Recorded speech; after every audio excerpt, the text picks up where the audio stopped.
नमस्कार, जोहार। हाल में कई ऐसी घटनाएं हुई हैं जिनसे लगता है कि अब विश्व अंतरिक्ष युद्ध की ओर बढ़ता जा रहा है।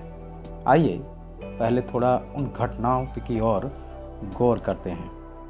रूस पर यूक्रेन वार में यह आरोप लग रहा है कि वह उन सैटेलाइटों से रडार से तस्वीरें लेने से छेड़छाड़ कर रहा है जो रूस के सैन्य साजो सामान और उसकी तैयारी के रडार से फोटो लेने की कोशिश कर रहे हैं। सेंटिनल-1 नाम की एक रडार सैटेलाइट है। इसका उपयोग यूक्रेन के आसपास रूसी सैन्य ठिकानों की रडार तस्वीरों को लेने के लिए किया गया, लेकिन ऐसा मानना है कि तस्वीर न ली जा सके, इसलिए रूस उन्हें रोकने के लिए सैटेलाइट से छेड़छाड़ कर रहा है। यह अपने आप में एक पूर्व अंतरिक्ष युद्ध है।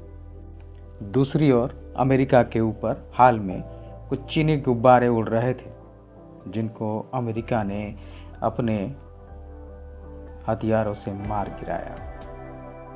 देश की अर्थव्यवस्थाएं अब सैटेलाइट पर निर्भर होने लगी हैं। देश की इकोनॉमी कहीं न कहीं सैटेलाइट से जुड़ने लगी है। अगर कोई एक देश किसी दूसरे देश को नुकसान पहुंचाना चाहता है तो सैटेलाइट को नुकसान पहुंचाकर वो ये काम कर सकता है।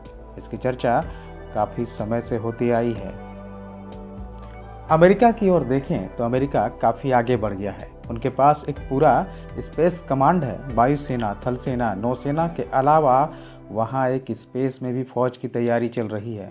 लाजमी है कि विश्व के अन्य देश भी इस वाक़ये से आगे बढ़ेंगे।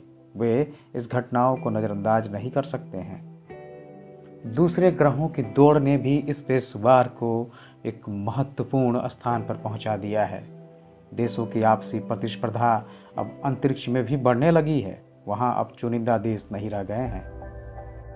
रूस, चीन, अमेरिका एंटी सैटेलाइट हथियार प्रयोग करने लगे हैं। वे अपने सैटेलाइट्स को इस तरह के हथियारों से मार गिराने लगे हैं। जब वे खराब हो जाते हैं या कंट्रोल से बाहर हो जाते हैं तब उपग्रहों को बर्बाद करने के लिए एंटी सैटेलाइट हथियार प्रयोग किए जाने लगे हैं। इस तरह से अंतरिक्ष में अब हथियारों की एंट्री हो चुकी है।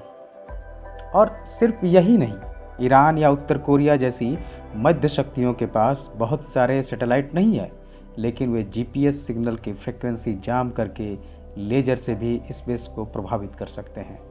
तो इसमें केवल बड़ी शक्तियां शामिल नहीं हैं, बल्कि कई अन्य छोटी शक्तियां भी इस तकनीकी क्षमता तक पहुंच चुकी है। तो उस आधार पर देखें तो भारत के लिए भी महत्वपूर्ण हो गया है कि अंतरिक्ष में युद्ध के रणनीतियों पर विचार करें।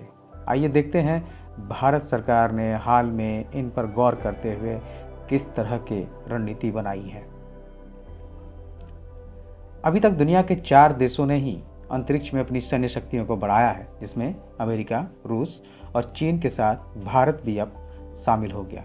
दरअसल भारत अब अंतरिक्ष में चौथी सेना तैयार करने जा रहा है। बेंगलुरु में अंतरिक्ष युद्ध एजेंसी का निर्माण होगा, जिसकी नज़र आसमान में होगी।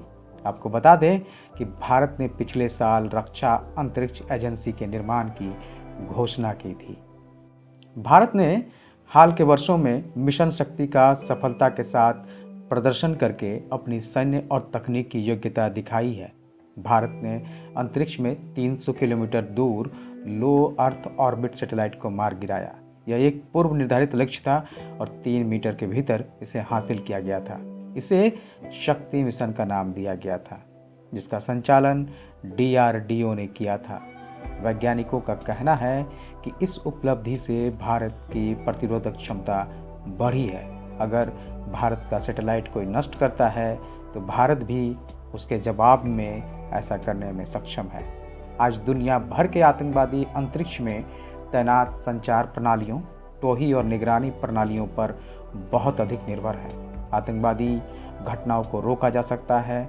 आतंकवादियों के विरुद्ध में संचार प्रणालियों, टोही और निगरानी प्रणालियों के आधार पर कार्रवाई की जाती है।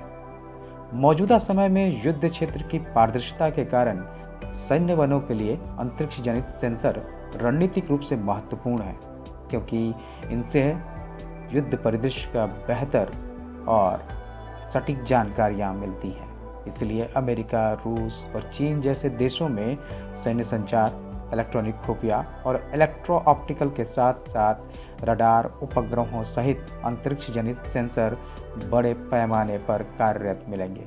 अकेले चीनी सेना दर्जनों जासूसी श्रेणी के सेंसरों का संचालन करती है, जिसमें हुजिंग और योगान श्रृंखला के उपग्रह शामिल हैं।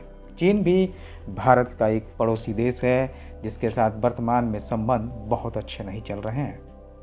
भारतीय सेना ने पहले अंतरिक्ष में अपनी तैयारियों पर ज़्यादा ध्यान नहीं दिया था, लेकिन इधर कुछ वर्षों में अंतरिक्ष बजट बढ़ाने के साथ ही भारत ने भी अपनी अंतरिक्ष आधारित क्षमताओं में पर्याप्त प्रगति की है।